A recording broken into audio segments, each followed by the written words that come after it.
Welcome to Coffee and RPGs. My name is Solomon SK, and thank you for tuning in to another episode of MMO and RPG News Roundup. I do appreciate all the support I've gotten so far. I am trying to get to 200 subscribers by the end of July, so I really hope I could earn your subscription in today's episode. But with that being said, we do have a lot of news to cover, so if you guys got your coffee or beverage of choice, let's go over them together. Cheers to you guys.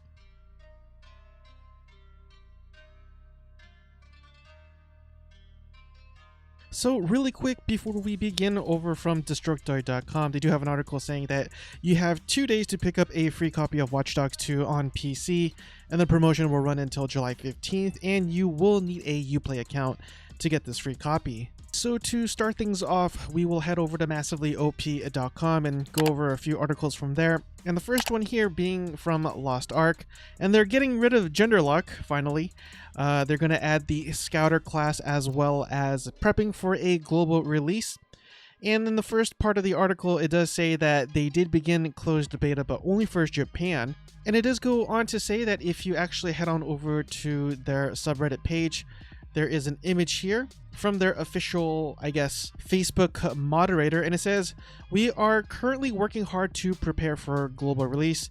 We can't mark the date yet, but we want to tell you that we are working on it and looking forward to announcing some good news in the near future. You could always check the latest news about us on official Facebook and YouTube. This is finally good news. We're getting confirmation. I think a lot of us suspected that Lost Ark would eventually be coming to the Western Shores, but this makes it official, and I'm really glad that they are doing so." Next, from massivelyop.com, The Elder Scrolls Online shares another 360-degree preview of Stonethorne Dungeon and adds it to the BTS. And admittedly, it is a little bit gimmicky, but truth be told, I really like gimmicks, and it's really cool to see the dungeon in a 360-degree view like you can see here. But definitely head on over to their official Facebook page if you want to take a look. And lastly, former ArenaNet founder and former Riot Games dev gets $5.7 million for their startup studio One More Game. Patrick Wyatt, a former founder of ArenaNet and Darewise Entertainment, which I think is really cool. I really did enjoy playing Terra Online, and of course, being a Guild Wars fan myself. And Jamie Winson, a former veteran developer of Undead Labs and Riot Games, have come out of hiding to toot the horn of their new game studio startup, One More Game, a company that was first founded this past fall, but only recently has stepped out into the limelight after its new cash infusion. Now, of course, the question on everybody's mind is, what kind of games will they be making? Will it be an MMO? Will it be another MOBA game, or an infusion of the sorts, or something completely different? Unfortunately, they didn't really give us a whole lot of information. According to the interview with VentureBeat, One More Game will focus on online cross-platform PC and mobile games. And when it's in mobile games, I'm like, I get it, that's where the money is, but at the same time, it's just like, you know? But I'm really happy for them. I really hope they could crank out awesome cross-platform PC RPGs. We're getting a lot of those this year, especially with V4 and Genshin Impact, for example. And so those have a potential to be really amazing games if done right. Next, we head on over to Games Radar for some news about Assassin's Creed Valhalla. And in the first article, Assassin's Creed Valhalla side quests are almost non-existent, claims Ubisoft. And if you didn't know, they actually did an event called Ubisoft Forward, where they streamed their upcoming projects and previews of various games out there, including Valhalla, obviously. But there's also other things like Far Cry 6, which looks pretty amazing. But anyways, going on to the article, it says, instead of regular quests, says McDevitt, Assassin's Creed Valhalla will be more focused on what Ubisoft calls world events, which are more spontaneous activities found outside the main campaign and don't necessarily fit the traditional structure of a typical side quest. Now, after reading that, the first game that I thought of immediately was actually Guild Wars 2, because that game also doesn't have your sort of stereotypical questing system. Rather, you just kind of go around the world and the side quest will be automatically given to you depending on how far it progressed, or if at all. Or if you haven't played Guild Wars 2, maybe it's very similar to the way things occur in the Fallout series and the Elder Scrolls series, where if you go around the world, random events will actually spawn throughout various parts of the map. So I actually think this is a good thing. It makes the world a little bit more immersive, more fluid, and less mechanical, I guess you could say. Next, it says, forget the Vikings. Assassin's Creed Valhalla lets you recruit a cat to your longboat crew. And from what I could gather, it doesn't really do anything, the cat. It's just probably more for vanity reasons if anything else, but you have that option in this game if that's something that you are into. And lastly, from gamesradar.com, the Assassin's Creed game will allow you to swap genders whenever you want, like quite literally whenever you want throughout the gameplay. You're not locked into it. And it goes on to read that you can decide to play male or female, explains Baptisia, and I do apologize if I'm mispronouncing that, but you are allowed to change at any time your skill tree or gender of your character. You can swap at any time.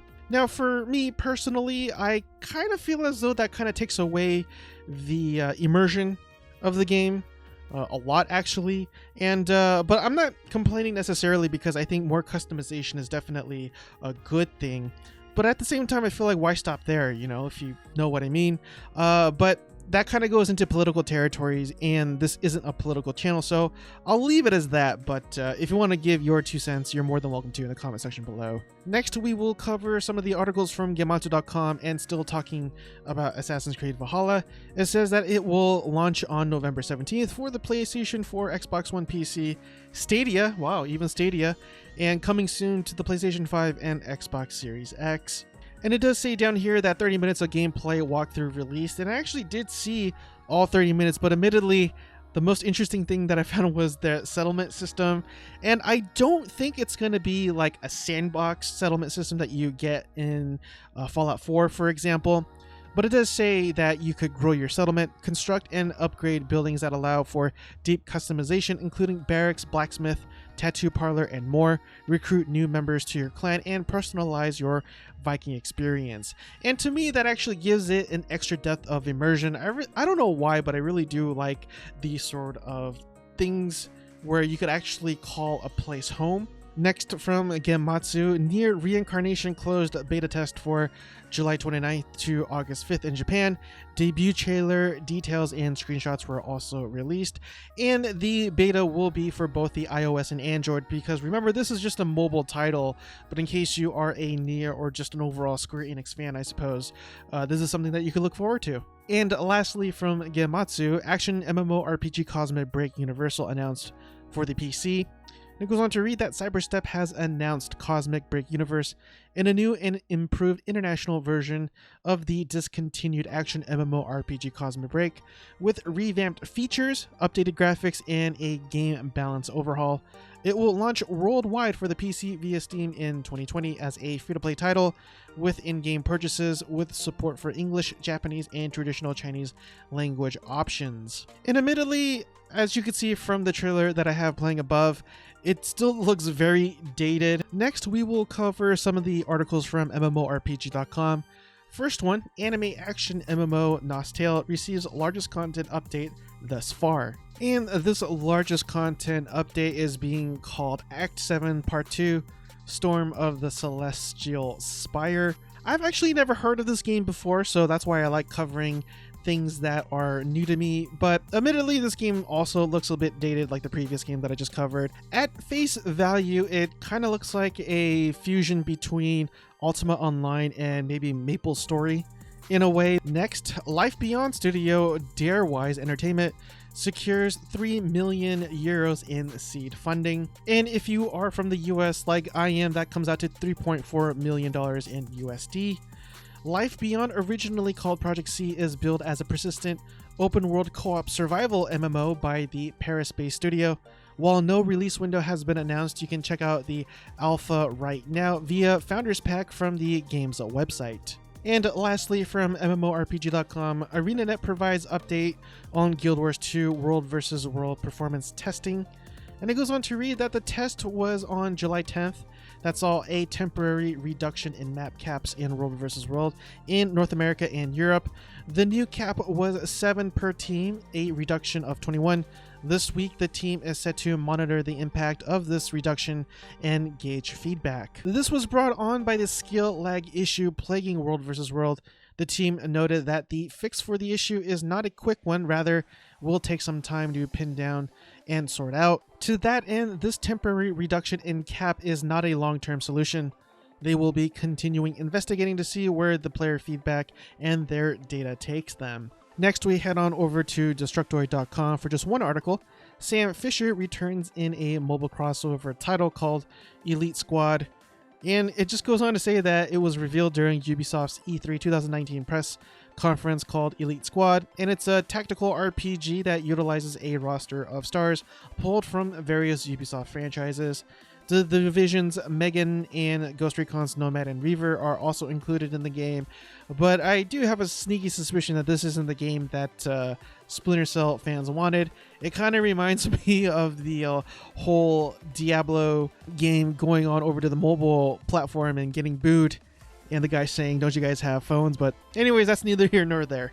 Next, we will head on over to altchar.com for a couple of articles. Skull and Bones Rebooted moves away from Ubisoft's usual open world model. Now, there's speculation that they're moving away from the open world model because there's just absolutely too many games in Ubisoft's library trying to be open world, and maybe there's just too many open world games, or maybe that's how they feel. But it does go on to read that Skull and Bones was meant to emulate a beloved part of the equally as beloved installment in the Assassin's Creed franchise, Black Flag. Skull and Bones was meant to turn this into a full game experience with PvP battles and lots of room to explore, but this originally was planned for 2018. Video Games Chronicle cited their anonymous source, so again, take this with a grain of salt, as always. Apparently, the social aspect and live storytelling of Epic Games' Fortnite has served as an inspiration for the new Skull and Bones, which is described as a live service game with a persistent game world, quests, and characters. And really quick, if you didn't know already, I'm pretty sure you do know, but Amazon's MMO The New World has been delayed until spring of 2021. Just wanted to say that here real quick. Next, we head on over to PCGamer.com for a few articles. And the first one here for all the Kojima fans, Death Stranding preloading is now live. And this is for Steam only, unfortunately, for the July 14th release. Unfortunately, those who pre-ordered Death Stranding on the Epic Game Store are out of luck, and the game is set to be 63 gigabytes in size. And lastly, Chinese RPG Gujian 3, I hope I'm saying that right, has sold 1.3 million copies. And it goes on to read that the Gujian games are single-player RPGs set in a fantasy version of ancient China, developed by Shanghai-based studio Aragon. And if you head on over to their Steam page, it sits at a very positive score for both recent reviews and all reviews. And looking and hearing the trailer, actually, because it is subtitled, it looks really interesting, admittedly. And I'm actually wanting to play this game just because it's very different. We don't get a whole lot of Chinese RPGs.